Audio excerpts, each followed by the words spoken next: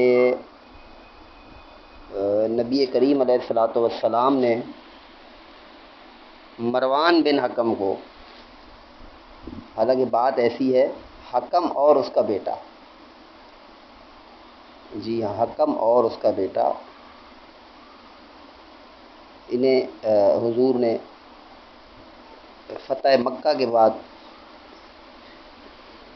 ان کا کلمہ منظور کیا، لیکن انہیں طائف کی طرف جلا وطن کر دیا۔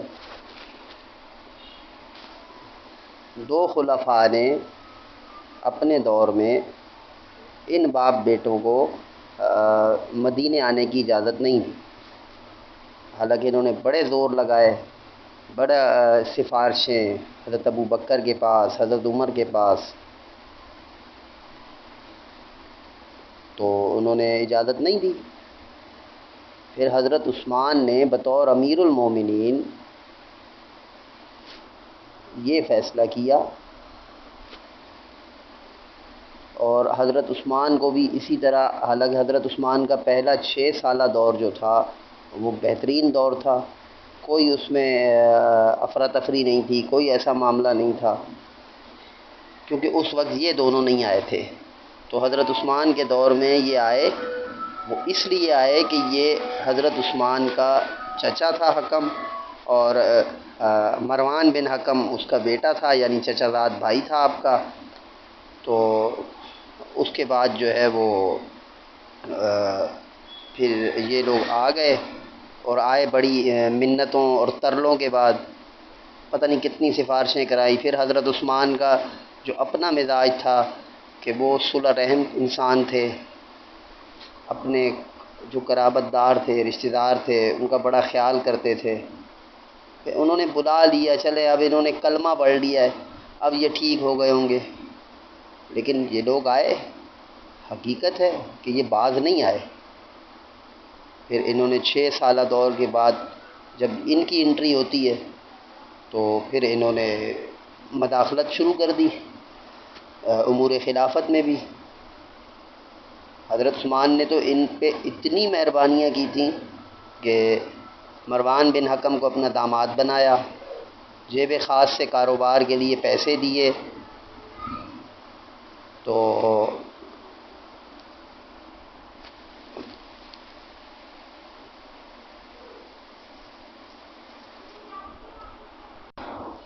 جی تو حضرت عثمان نے انہیں جیب خاص سے پیسے دیے، ان کا بڑا خیال رکھا، لیکن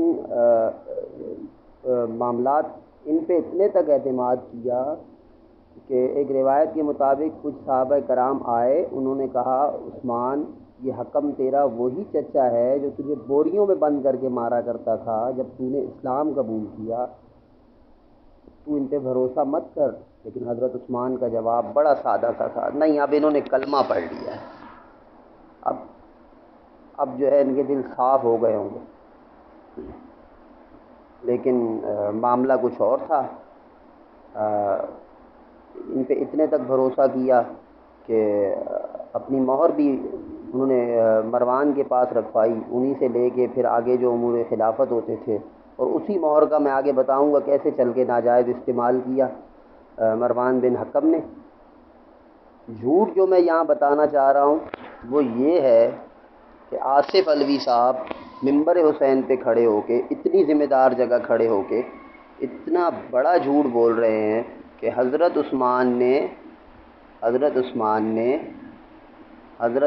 نے مروان بن حکم کو مصر کا گورنر نامزد کیا، جبکہ ناظرین کرام مروان بن حکم کو نہیں، ہاں انہوں نے اپنے ایک اور رشتہ دار کو مصر کا گورنر نامزد کیا تھا۔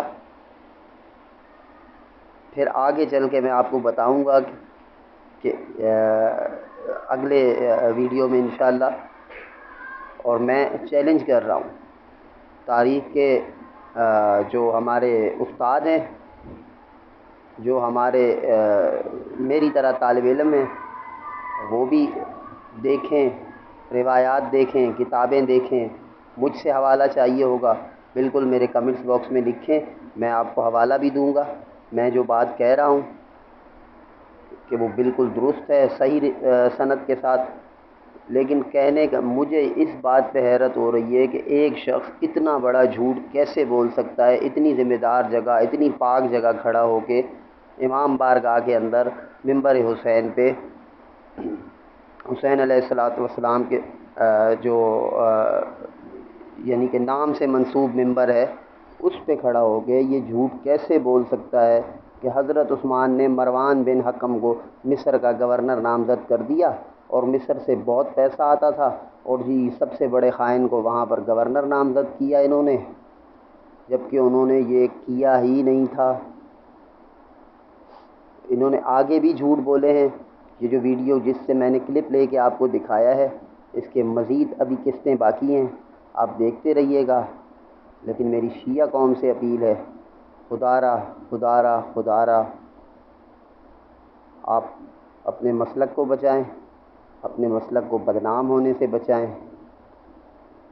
جو شخص یہ کہہ سکتا ہے، میں بالکل چیلنج کر کے کہہ رہا ہوں، آصف علوی صاحب بھی اگر سن رہے ہیں میری آواز تو مجھے بتائیں یہ حوالہ کہاں سے انہوں نے لیا کہ مروان بن حکم کو گورنر نامزد کیا تھا.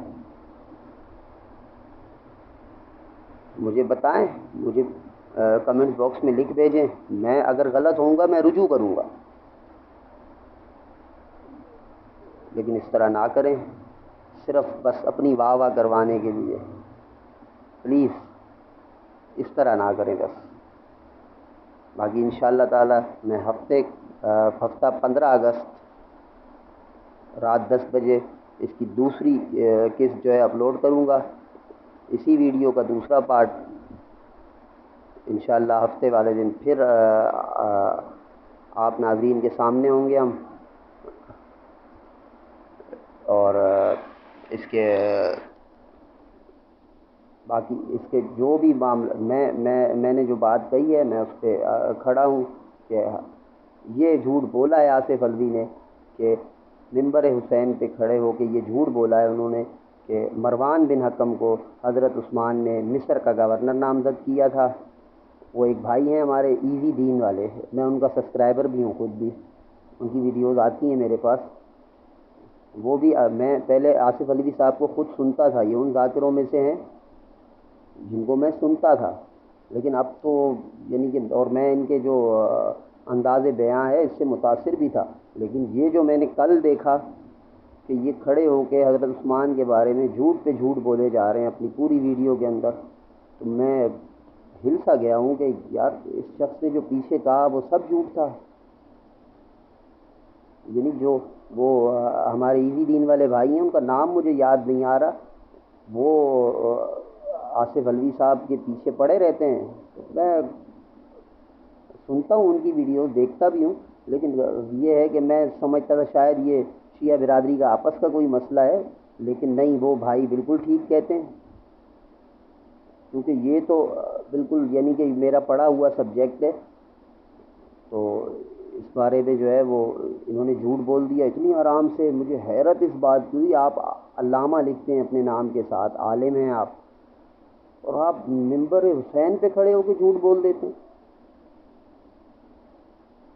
باقی ناظرین کرام آپ کا وقت بہت لے لیا، آپ اجازت دیجیے.